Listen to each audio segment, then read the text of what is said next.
There are a lot of things that each and every one of us can do from this point on that doesn't cost us anything and that are just small changes. They're not perfect solutions, but they're steps in the right direction.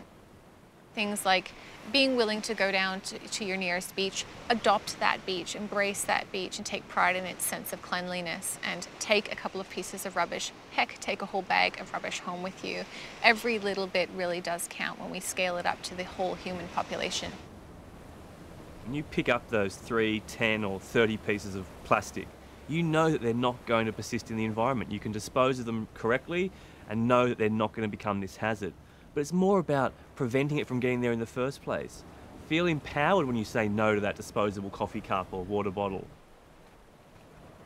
And at the end of the day, we're not anti-plastic, we're pro-sensible plastic. Do we really need our bananas pre-peeled and wrapped in plastic? This is #stupidplastic. This is defining how we've gone so wrong with our understanding of this remarkable material. If you say no to having, plastic bags, it's not just the plastic bag that you're saving, right? It's not the one plastic bag that's then not going into the ocean. It's a collective mindset that you're changing. You're telling the person who's selling the bag, no, actually, I'm being considerate of my impact. And the more things we start to do about this, the more socially acceptable it is to care. It's not just the plastic that we see, the bottles, the straws, the bags. It's also the stuff that we don't see.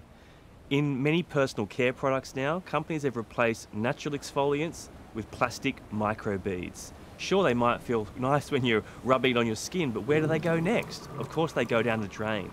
And when they're going through our sewage treatment systems, they aren't filtered out. So we see them in toothpaste, we see them in body scrubs, in face scrubs, and a huge range of industrial applications.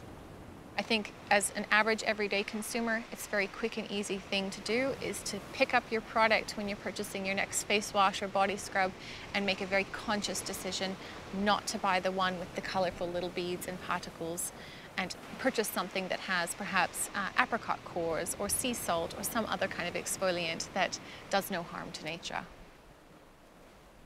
There are a lot of other options available. Sometimes they do take a little bit of work to find them, but I think as we seek out those plastic alternatives and we show these companies, we lend them our support, our voice by purchasing them and essentially investing in them, then those types of products will become increasingly more available. So some of the products that I bring into my home, the only products that I'll bring into my home are things like bamboo toothbrushes. So every year in Australia alone, we use somewhere around 30 million plastic toothbrushes, which just get thrown away. Well, my bamboo toothbrush would degrade just like any other piece of natural timber. And I have to go to very select stores to find it, but it's my little vote of confidence in the future. And I encourage other people to find small changes that they can make in their day-to-day lives.